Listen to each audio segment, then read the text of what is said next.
Game development is a tricky thing to get into, especially if you know nothing about how to go about it. How does one even start making a game anyway? What's the first step? Do you start making artwork? Do you start programming something? Do you make a main menu? Like, what are we doing here, boys? Well, while I'm not going to go over exactly how to make a game today, I'm going to go over the two main approaches to game design: chiseling and building a game.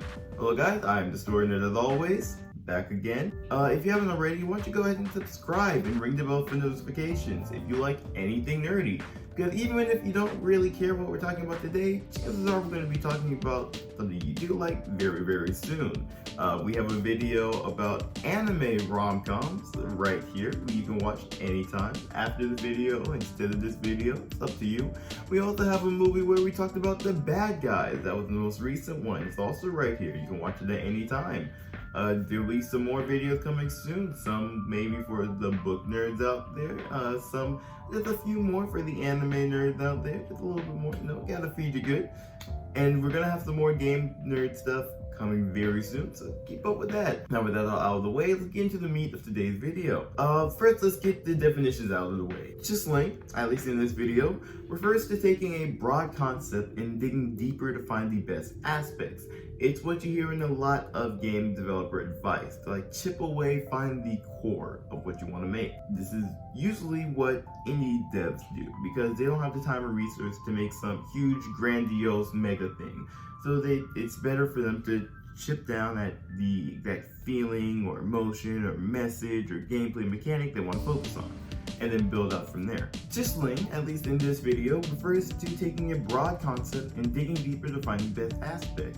Let's say you make a platformer and you just you build a few random things to see what fits and see what you want to focus on. While building, on the other hand, takes the very tiny vague aspects and builds up from that. So you would say something like flying, and then add more different aspects to that flying to create the full game.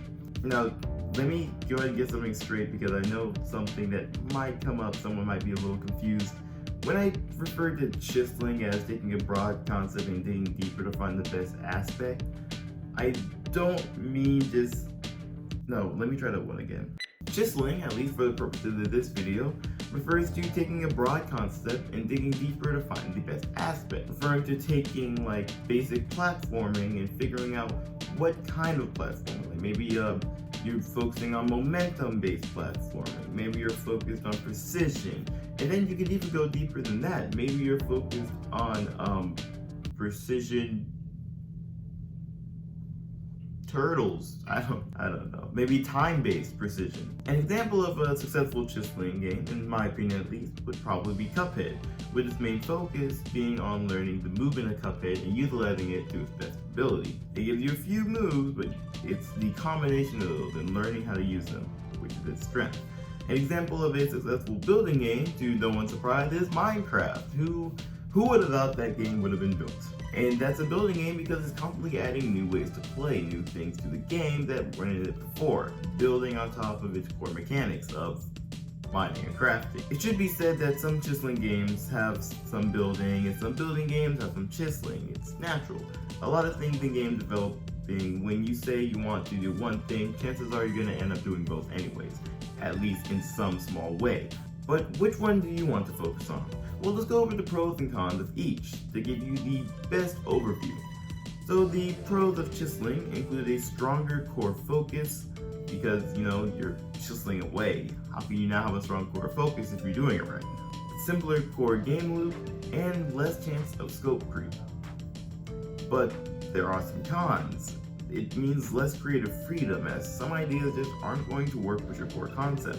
There's a higher chance of players getting bored from little variation, which isn't an issue if you're really good at it, but still it's a pretty easy issue you can fall into if you're chiseling. And then there's possible tunnel vision, that maybe you'll have your eye focus on this one core mechanic that you forget to have other fundamental mechanics to balance it out, like the main menu. And then the possibility of wasted work, as you might build a whole mechanic out and then realize it's not supporting your core. The pros of building, however, include more gameplay variety. Additional features and DLC feel way more natural because they're already used to it at that point. And then also maximum creative freedom, and you can build whatever you want, theoretically speaking. And you have a more controllable scale. So if you want it to be big, you can build big. If you want it to be small, you can build small. But, of course, that has some cons as well. It includes a weaker core focus, that you don't really have that big of a focus. Like, your focus is pretty broad and only getting broader. You have a more complex gameplay loop, as some players they're gonna fall into it. Like, I know personally, like, my sister doesn't play Minecraft that much, and when she played it recently after 1.19, she doesn't know what she's doing. While I, on the other hand, being a veteran, if I may say so myself, I know everything. There's also a higher chance of scope and or feature creep, as, you know, you're building stuff onto it. You're kind of supposed to add stuff, but you might get in too over your head and add too much. Neither kind is perfect, and I suggest a blend of these two. For UI and art, I'd probably suggest chiseling down to figure out what you want to represent and how you want to represent it. For gameplay and level design, however, I choose building, as that keeps the gameplay fresh, and that's what people are going to be looking at. For instance, Super Mario Bros. Even though the fundamental is Mario's movement, and that's what they chiseled down, they built on the level design, adding new, unique mechanics like caterpillars, bouncy thingies, tilting mushrooms, so on and so forth. No matter what you're making though, there's likely going to be points where you have to switch between building and chiseling. And that's just how you go about making the best game you possibly can. And that's what chiseling and building is all about. If you guys enjoyed watching, why don't you go ahead and leave a like. And again, if you haven't already, subscribe and ring the bell for notifications so you never miss a new video. This video was a bit more serious than usual, mostly because I couldn't really think of a way to make a lot of jokes with this one. I didn't want to stray too far from the point so that the core gets lost. You could say I was chiseling away at the script. Well, with that out of the way, I think we're done here, so I'll see you guys next time. Nerd on.